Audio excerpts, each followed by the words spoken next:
After the crow informs Tanjiro and Giyu that Genya and Tokito are dead after defeating the Upper Moon one. Tanjiro cries but keeps running. After reading the letter from Senjuro Rengoku, he learns that the Dance of the Fire God has 13 forms, but he only knows 12 of them. Even so, he promised to defeat Kibutsuji Muzan, relying only on what he knows for everyone's sake. Meanwhile, Ubuyashiki's son panics about not making it in time, and Kibutsuji Muzan will recover at this level. His sister informed him that the first troop of swordsmen was about to reach Muzan's location, and the second was on its way. Kiryu ordered them to stand back and not approach him until the Hashira arrives. However, the first group arrived at the location but didn't know how to deal with him. Suddenly, Muzan came out in his new form and slaughters them all. Ubuyashiki's boy screams for backup, but it's too late because all are dead. Muzan mocks him, saying he brought him food to recover and plans to turn him into a demon. Kiryu ordered the second group to stay back, or else they would just become food for Muzan to regain his stamina. He then mocks Tamayo and crushes her head. Yushiro senses it and gets furious. Back to Muzan, he kills the second group too, declaring he will wipe out the demon slayers himself tonight as the night of bloody murder begins. When Muzan came out slashing all the swordsmen, Ubuyashiki's leader froze, feeling the weight of all the deaths and started blaming himself. One of the girls slapped him, telling him to stay strong and give orders. He quickly ordered everyone to rush to Muzan's place at once. Meanwhile, Obanai and Mitsuri, still fighting, blamed themselves too for not doing anything, as all the Hashiras finished their battles and moved forward. Yet they were still fighting Nakimi, with no clue how to kill her. After that, we finally see Tanjiro and Giyu reach Muzan. Tanjiro was in shock. He was filled with rage for the first time as Muzan stared at him chillingly. At that moment, Tanjiro began remembering his family, who were killed by Muzan, his sister, who became a demon because of him, and his friends, who died fighting the demons he created, wanted to attack, but Giyu ordered him to stay calm. Muzan mocked Tanjiro, saying he should feel lucky to be alive and move on, expecting him to think that just a natural disaster caused his family's death. Yet Tanjiro, shocked, listened as Muzan continued, telling him nothing could bring them back, while claiming he was the one who had grown tired after dealing with the Demon Slayer Corps all those centuries. With rage burning in his eyes, Tanjiro shouted that Muzan was the only thing that should not be allowed to exist. After Tanjiro and Giyu face Muzan in his true form, Tanjiro feels a cold rage in his stomach like never before. He analyzes Muzan's moves, knowing that cutting off his head won't work, as they need to hold him off until sunrise, and to do that, he needs to hold him off until the Hashira arrive, while trying to force Muzan to show his movements so he can relay them to the others and block them. Suddenly, Muzan attacks with sharp, stretching arms, destroying the place. Tanjiro dodges with pure instinct and luck, trying to get closer, but as he does, Muzan slashes his right eye and tries to finish him, but Giyu grabs him. Muzan mocks them, saying only 3 Hashira are left, and the rest were killed by Upper Moon 4, Nakime. At that moment, we see Obanai and Mitsuri in front of Nakime, dead. Tanjiro pushes Giyu away, saying he doesn't want to risk Giyu's life, but he can't use his breaths properly and gets slammed into a wall. Muzan didn't hesitate as he attacked him. Just then, Mitsuri appears attacking Muzan from behind, and Obanai pulls Tanjiro back, ordering him to not get in the way. Muzan gets furious, screaming to Nakime how they're still alive. At that moment, we see Yushiro behind her, pushing his fingers in her head to control her with his cells, with rage in his eyes, screaming that Muzan's biggest mistake was taking Tamayo away, and swearing he will take revenge from him. As Mitsuri sees how angry Muzan is, she wishes Himejima were there to encourage her, saying she feels safe when he fights alongside them. However, we see a flashback where Yushiro explains to her how to use Upper Moon 4, Nakame, to fool Muzan into thinking all the Hashira were dead. Back to the fight, Tanjiro struggles to reach the others, while Muzan notices Yushiro behind Nakame and claims to kill him, so he continues controlling the Infinity Castle, trying to absorb his cells to take back control of Nakame. As both fight for control, Muzan was able to absorb Nakime's and Yushiro's cells and began taking the lead. The 3 Hashiras attack Muzan, distracting him, and this gives Yushiro a chance to regain control and turn the Infinity Castle against Muzan. But Muzan kills Nakime to stop them from using her powers. While Yushiro realizes the castle will collapse and everyone will be dead except Muzan, he keeps fighting to move everyone out safely. At that moment, Muzan keeps attacking, slashing Tanjiro and aiming to finish Mitsuri. But Tanjiro throws a dead swordsman's blade straight at Muzan's head, saving her and making Muzan angry for using these little annoying attacks. At last, thanks to Yushiro's effort, they escape the Infinity Castle and reach the surface alive, but the fight still doesn't end. After Tanjiro and the others escape the Infinity Castle and find themselves in a city, the Ubuyashiki leader says this place wasn't planned, even though he was far from the place they had predicted. Forcing Muzan out of the Infinity Castle and onto the surface still put him at a disadvantage, and asks how much time is left until dawn, and the answer was, there's still 1.5 long hours. Kiryu was in disbelief at how long they would need to hold Muzan. Muzan, furious, breaks through the collapsing walls, knowing their plan to keep him until dawn and challenging them to do it if they can. And as he attacks, the Hashiras dodge his attacks. Obanai cut off his neck, but Muzan's head doesn't fall. He regenerates instantly. At that moment, the Hashiras panics as their plan to cut him into pieces fails if he can regenerate in an instant. As Muzan goes to finish them, swordsmen rush in to protect the Hashiras, taking the hits by their own bodies. They scream that it's their turn to protect those who always protected them. Just then, Tanjiro rushes to create a chance, but collapses, coughing blood, while Muzan reveals his blood is poison. Too much kills, and if they didn't die instantly, they would suffer so much that they would wish to die immediately instead. And Tanjiro has it in him. As Tanjiro suffers on the ground, Muzan coldly declares that Kamado Tanjiro is dead. After Muzan tells the Hashiras that Kamado Tanjiro is dead, far away, Nezuko's father appears in her dream, telling her to wake up and that Tanjiro is in danger. Nezuko stands up and runs, with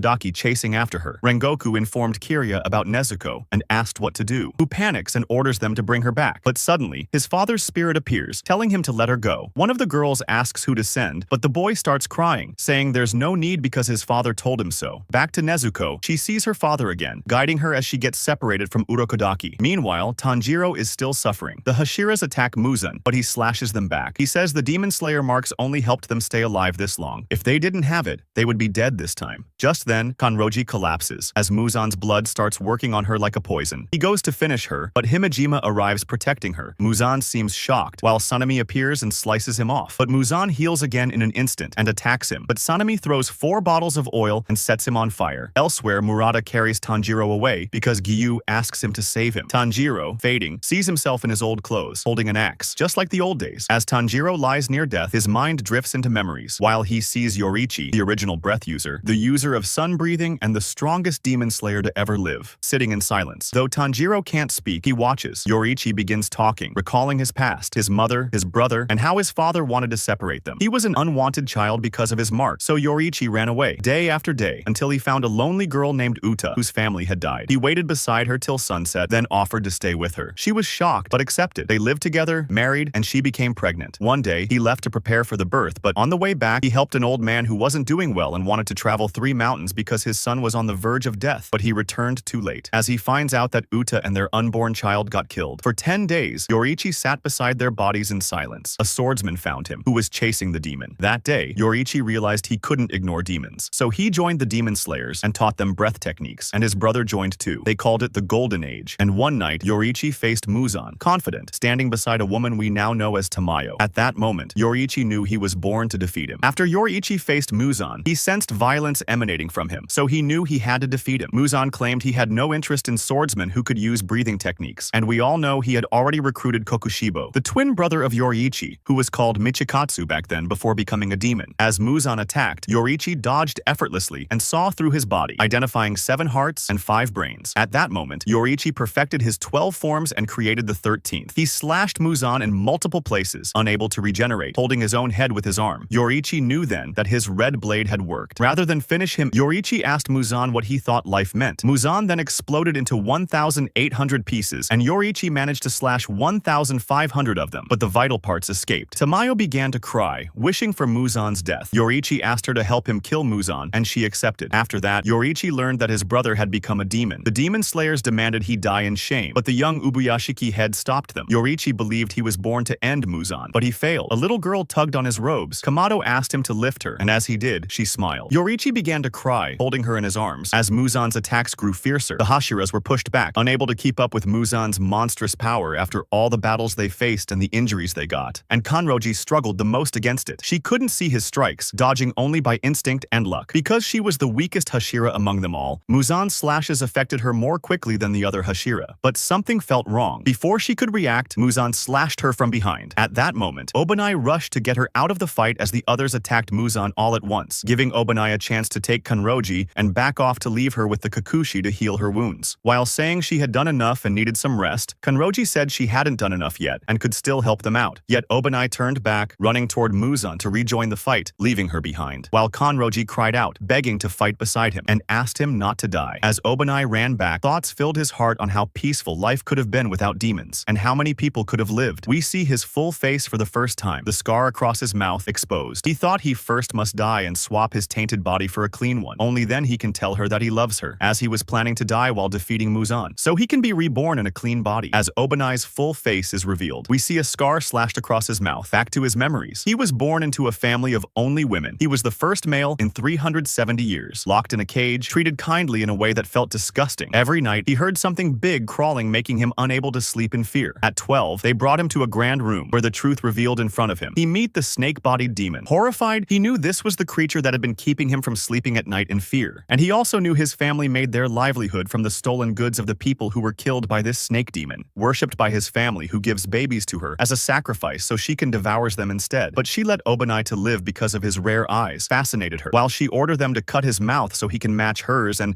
they did. She drank his blood. At that time, he only wanted to live and planned to escape using a stolen hairpin and trusting only Kaburamaru, the snake that stayed with him those times. He fled, but the snake demon chased him. Just as death closed in, Rengoku saved him. Things went well until he met his surviving cousin, who cursed him, saying it was his fault everyone died. From that day, he vowed to kill demons and save others, but the guilt stayed. That's why he must kill Muzan and die. Only then he can be reborn in a pure body so he can tell Kanroji he loved her. As the fight between Obanai and Muzan continues, he struggles to dodge the deadly, relentless strikes, but he pushes on, so their allies' sacrifices can't be in vain. Nearby, Giyu drops his sword, his grip weakened by Muzan's poison. As Muzan moves in to finish him, Obanai and Himejima block the blow just in time. Giyu, emotional but resolute, rises again. He's a Hashira. He needs to stand up, his face looking tired and not far from crying. But Himejima, and Obanai attack Muzan from all different directions, not giving him any time to reach them, as Muzan mocks them, declaring they'll all collapse within 5 minutes as the poison finishes them off. Just as hope fades, a cat leaps onto a rooftop. It was Tamayo's cat, carrying vials. It throws the antidote to the fighters below. Muzan slashes it down, furious, but it's too late. The antidote works on the Hashiras and the poison fades. Muzan rages, realizing Tamayo still defies him even in death. He calls them all obsessed freaks and begins tearing through the city. Obanai recalls a crow's report on Tokito when he knows he turned his blade red by gripping it tightly while having the mark and standing at death's edge. Obanai mirrors that he's in the same position, and finally he's awakened and the mark and his blade burns red. But that means he walks the path of death. As Obanai's blade burns red, he realizes that his body fails because he's out of breath and his vision is fading, his limbs numb, while only his hand can still grab the sword. As Muzan strikes, Obanai stands frozen until, in a flash, he soars upward, and Muzan's arm is sliced clean off. Muzan senses it wasn't Obanai who did that. It's something unseen. He was watching all the Hashira at that time. None of them struck him, or else he would have noticed and blocked it. He got another strike that definitely wasn't from the Hashiras, so he scans the battlefield and realizes 3 people are cloaked nearby, hidden by Tamayo's technique. With a swift slash, the veil breaks, revealing Kanao, Inosuke, and Zenitsu, now joining the battle. Zenitsu's back still crying, while Obanai regaining control and slashing Muzan with his incomplete red blade, making Muzan's regeneration slow. The trio continues hiding using the same papers, frustrating Muzan, who calls their tactics pathetic tricks. Meanwhile, Himejima seizes the moment, making his weapon ignites red and strikes Muzan's shoulder, making him impressed. Sanemi and Giyu clash their blades, causing their own blades to turn red and launching a counterattack against Muzan when it's only 1 hour and 3 minutes until dawn. As Tanjiro was near death because Muzan poisoned him with his blood, Yushiro with the Kokushi tried to heal him, impressed by how Tanjiro refused to let go of his sword, even when he collapsed. At that moment, Tanjiro finally opened his eyes, knowing well what he needed to do. Back on the battlefield, the Hashiras fought desperately, yet they managed to deal some real damage to him while keeping him from escaping the city, as Sanemi used Tamayo's cloaking technique against Muzan, while Himejima tried to see through Muzan like he did Kokushibo, as he saw multiple hearts and brains shifting locations, while using his transparent world, even though he's blind. He called Obanai, urging him to see it too. Obanai unlocked the transparent world. Feeling cornered, while seeing through Muzan, he knew why they couldn't kill him before, even after cutting off his head. Muzan exploded with rage, destroying the battlefield. The Hashiras and the others lay scattered and bloodied. Kanao stood frozen as Muzan tried to finish her, but suddenly, a blazing wall of Hinokami Kagura erupted. Tanjiro cut Muzan's arm, protecting Kanao, and leaving it to Kokushi, and turning back to Muzan with angry eyes, Muzan saw Yoriichi's ghost in Tanjiro. As Tanjiro tells Muzan to put an end to this fight as the final battle begins. While Tanjiro was facing death, he saw the memories of his ancestor Sumiyoshi Kamado with Yoriichi, and noticed small mistakes in his wrist angle, footwork, breathing rhythm, and unnecessary movements. He realized this after comparing them with Yoriichi's flawless demonstration, which he had once shown to Suyako before leaving, and how Sumiyoshi watched and remembered every step. Before Yoriichi left, he gave his earrings to Sumiyoshi, as he shouted that Yoriichi is not a man of no worth because he protected them. Yoriichi smiled and waved goodbye, after Sumiyoshi promised him to pass down his sword style and earning. Even though Tanjiro isn't from Yoriichi's family, he had his earrings, his sword style, and his mark. By this way, back in the fight, Tanjiro realized all 12 forms are connected. If he uses them one after another, he can create the 13th form and kill Muzan. But he has two big problems. He's not as talented as his dad or Yoriichi, and he doesn't know how to stop Muzan from exploding. Still, he keeps fighting. Muzan sees Yoriichi's ghost in Tanjiro and gets angry. His body changes, attacking in crazy ways, but Tanjiro keeps going, linking every move together toward the final form. As Tanjiro and Muzan kept fighting, Muzan noticed that Tanjiro's blade had turned red without Nezuko's help. Even though Tanjiro was close to death, he did it on his own, but Muzan didn't care. He said it's still not close to Yoriichi's level. Claiming that Yoriichi's blade and movements weren't like this, they were far beyond what Tanjiro is using against him. Tanjiro had already linked 6 forms, but he was badly hurt. Still, he didn't stop, as Muzan couldn't understand why he couldn't finish off a human who was tired and poisoned, and started questioning what was going on with him. He thought that Tanjiro was simply getting stronger, only to find out that Tanjiro's speed stayed the same, while Muzan was getting slower. That's when he realized Tamayo must have done something to him. He tried to ask her, but she refused to tell him, so he dug deeper into her memories. We then see how Tamayo, Shinobu, and Yushiro made a special drug. If it didn't turn Muzan into a human, it would age him 50 years per minute. By now, Muzan had aged 9,000 years, while the dawn was still 59 minutes away. Tanjiro burned with determination, keeping pressure on Muzan, using every sun-breathing technique on Muzan from all directions. He had now linked all 12 forms, and had to repeat them again and again until sunrise. As Yushiro and the Kokushi rushed to the injured Hashira to heal them, Yushiro ran to Himejima and was shocked. He had lost so much blood, so he knew that without the strongest Hashira, Tanjiro can't hold Muzan until dawn. He started crying, begging Himejima to stay alive and protect Tanjiro, while doing everything he could to heal him. Back at the fight, Tanjiro tried to use all 12 forms to cut Muzan's hearts and brains. He wanted to enter the transparent world, but he was running out of oxygen, and his vision started going black. And as Muzan tries to kill him, suddenly, Obanai saved him again, pulling him away from Muzan's attack, and seeing Obanai's face was badly cut, but he didn't stop. Tanjiro thought Obanai got those injuries from protecting him against Muzan, but Obanai claimed he had received them earlier, when Muzan lost control and slashed all the Hashira at once. He used his snake, Kaburamaru, to know Muzan's attacks and dodged them and threw Tanjiro away while Muzan got angry, destroying all over the place. He did get angrier seeing someone avoid him without even seeing and using a snake. Then Tanjiro noticed something strange, scars on Muzan's body, the same ones Yoriichi gave him long ago. Muzan still couldn't heal them. That's when Tanjiro realized Yoriichi was still guiding him toward victory. When Muzan first faced Yoriichi, he looked weak with no killing intent, yet Yoriichi still cut him, leaving wounds that burned like the sun even after centuries, as he proved that Yoriichi was the true monster. However, when Muzan heard there was still only 40 minutes until dawn, Muzan decided to run away, trying to escape the battlefield in an instant. Tanjiro was in disbelief, as he wasn't predicting this cowardly move from the Demon King himself. He screams to Obanai, informing him as he couldn't see, but Obanai wasn't surprised, knowing that Muzan has no pride, only the instinct to survive. At that moment, Tanjiro chases him, reaching a place where the Kokushi lies dead. Muzan crushes their bodies without care, enraging Tanjiro, who throws swords at him, doing everything to stop him. Muzan says the blade slashes are weak, but deep thrusts hurt more. Suddenly, Obanai joins in, stabbing his red blade into Muzan's neck, forcing him down. Tanjiro hands Obanai the paper to turn invisible and fight properly. Obanai uses it as both know they can't let Muzan escape at this point, while Muzan, gasping and drained, tries to flee, but they block his path. As his stamina was at its limit, regeneration wasn't as easy as it was before. Then, far away, we see Nezuko running as her right eye turns back to human. As Nezuko runs toward the city, she starts turning human. Her face begins to change as memories flood back to when her family got killed by Muzan that night and gave her blood to turn her into a demon, but he thought she'd die, saying he can't create a demon that can conquer the sun. After seeing her suffering on the ground from the huge amount of blood he gave her, while she remembers Tanjiro, her promise with Tanjiro to protect her no matter what, their friends, and everything they've been through. Crying, she recalls her name while her eyes turn normal as Nezuko is fully human again. Back in the fight, Tanjiro battles on, still holding Kibutsuji Muzan back from escaping alone, while Muzan senses the Hashira are still alive thanks to Yushiro's help. As he hears there's only 35 minutes until dawn, he decides to end the fight here, as there's no need to put himself in more danger anymore. He tries to explode like he did to escape Yoriichi back then. Tanjiro warns Obanai about it, while panicking about stopping him, because even Yoriichi couldn't manage to do it. But Muzan suddenly can't split himself apart as he was shocked. Tamayo appears, revealing she poisoned him with 4 drugs. Thanks to the third one that destroyed his cells, the fourth one started affecting him, mocking him by saying the death he feared the most is now before his eyes. Tamayo didn't need to be stronger than Muzan. She just had to make him weak. As he did anything to survive, she was able to do everything to kill him. The slashes from the red blades didn't work on Muzan, as all the Demon Slayer's red blades were meaningless compared to Yoriichi's red blade, and he didn't experience fatigue from regeneration. Though the red blades were useless, the drugs made them deadly. However, Muzan didn't expect that Lady Tamayo would be capable capable of creating such powerful drugs in such a short amount of time as a demon, pushing him near death. Trying to break down the drugs, Muzan unleashed a massive shockwave, knocking down Tanjiro and Obanai and destroying everything around. Tanjiro couldn't even move or think. The blast even reached Ubuyashiki's hidden place, who was shocked at Muzan's power despite his weakened state. Muzan tried to escape again but was stopped by Inosuke. Too tired to use his powers, Muzan faced Inosuke, who demanded he pay for everyone he hurt or killed. As Muzan attacked, he was so close to finishing him, but Zenitsu protected him and joined to hold him off. At that moment, Tanjiro forced his red blade into his body to stop the shock, while Muzan couldn't even lift his arms as he sensed the Hashira's return, still standing again and again until their last breath. As Inosuke and Zenitsu fight Muzan to hold him till the dawn, Zenitsu uses his 7th form, but it doesn't cut deep because he was definitely tired, because he doesn't have enough stamina, and one of his legs is dead, making his attack too shallow because he doesn't unlock the red blade's state yet, making all the wounds not deep enough to block Muzan. Also, Inosuke attacks too, but Muzan hits him with a shock, making him unable to move. And, as Muzan tries to finish him, Tanjiro joins by cutting off his arms protecting Inosuke,